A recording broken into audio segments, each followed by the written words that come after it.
Earlier, we asked you for your thoughts on the Lakers hiring Byron Scott as the new head coach. Here are some replies we got via Twitter. From Ruben Rocafort. Ruben says, "It's about time they hire a coach. Nothing special there, even if I'm a Laker fan." From Francis Tria, Princeton offense again, his system at the New Jersey Nets and New Orleans. How about Cleveland Cavaliers? No. From PBA Insider, won't save them from the lottery, given their roster. From Lakers Nation PH, no doubt about Coach Scott's Lakers pride and pedigree. There are still doubts about his coaching ability, though. Okay. From Reggie Ngo, Reggie says, "I think he is fit to coach the Lakers." From Melvin Pingal, run and gun, hope Nash and Kobe's knees hold up. He can't be more run and gun than Mike D'Antoni. From Mark Santos, Mark says, "Good move. I am just excited to see how passionate he is for the Lakers organization. Hashtag way to go, Byron." From Lance Me, expectations are high, but with a not so deep lineup, Scott should figure out the right system. Yes. From Mark Nathaniel, Mark says, "Byron knows how to win. He already proved it in New Orleans as an underdog team to become a playoff team." From Edward, I'm not thrilled at all. I'd prefer George Karl if I were to choose. His record speaks for itself. From Kevin Bracewell, wow, lots of replies. Kevin says, "Love the hiring. He bleeds purple and gold. Someone Kobe and the team can listen to. Hashtag finally." Because they wouldn't listen before. From Ricky Maru 112, they'll be like the Cavs and Nets. It sucks. Ooh, well, they. Okay, this is your territory. Yeah, I'm gonna let you go off on this one. The thing is, he was bad with Cleveland, but you can't really blame him for it because he came in right before LeBron James left. So you can't. Don't count that. Okay. He wasn't ready for that. When he was with the Hornets, yeah, you could see his some of his coaching skills there. He needed a good point guard in Chris Paul. Obviously, when he was the Nets, he made the finals twice, and he had a good point guard in Jason Kidd. You see the relation here. Now with the Lakers, he has a great point guard. Unfortunately, he's 40 years old, so it might be a little bit of a problem with Steve Nash. Also, I mean, that lineup is really the biggest issue to me. It's not great. That's why you have a lot of rental pieces there with the likes of Carlos Boozer, even Jeremy Lin could be a rental, and some of the other guys are just, by the time 2015 comes along, that cap space is going to be pretty flexible.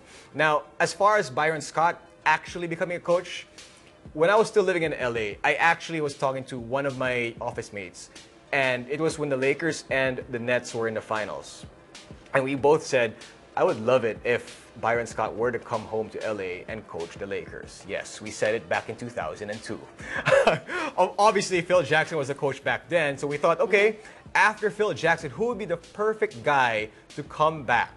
And we both thought Byron Scott. Why? Because of what he said a while ago in the press conference, that he has a love for that organization more than anything else. And you know it's true. You know it's been there. He's always wanted to coach the Lakers, and it starts there.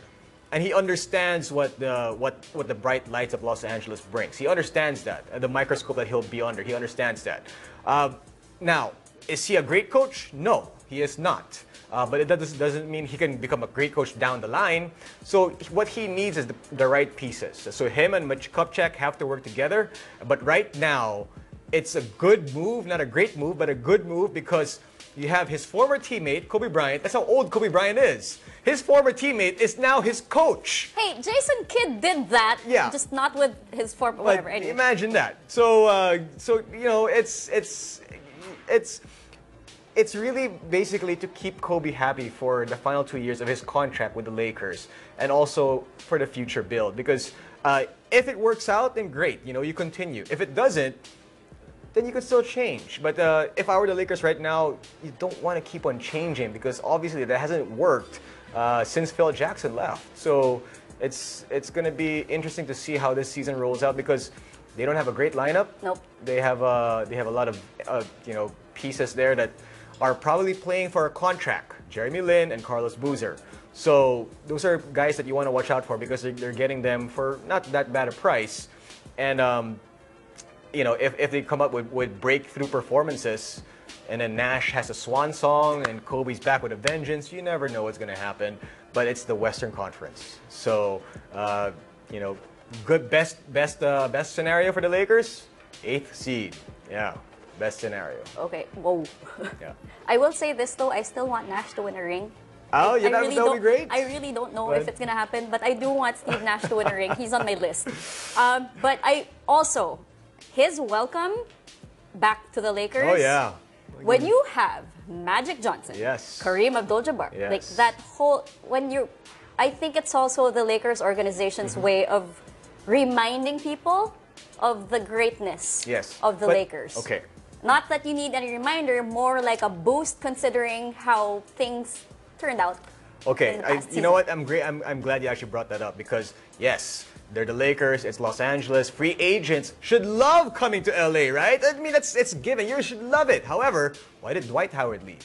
Why didn't Carmelo sign? There's a thing now that Laker fans have to remember, myself included, that the Lakers are no longer what the 80s were, what the Shaq Kobe Lakers were, what the Kobe Pau Gasol Lakers were. It's not that anymore. They have to think forward. They can't think backwards anymore because I mean, there's a history the there. History's Yes. there. Yes, the foundation, the history's there. Yes, great stuff. But you look at the pieces in the future. Do they have the right pieces? Because the players now want to win. You look at all the contracts that people signed, that players signed, 2-year deals, 3-year deals, all short term. Unfortunately, that's the generation that we live in now. You know, everything is quick. You know, everything's fast. Everything has to be, you know, it's 2 years, 3 years. If it doesn't, nobody's 5 years anymore, 6 years. You don't see those anymore. So the Lakers have to do something quick. They have to catch up with the times.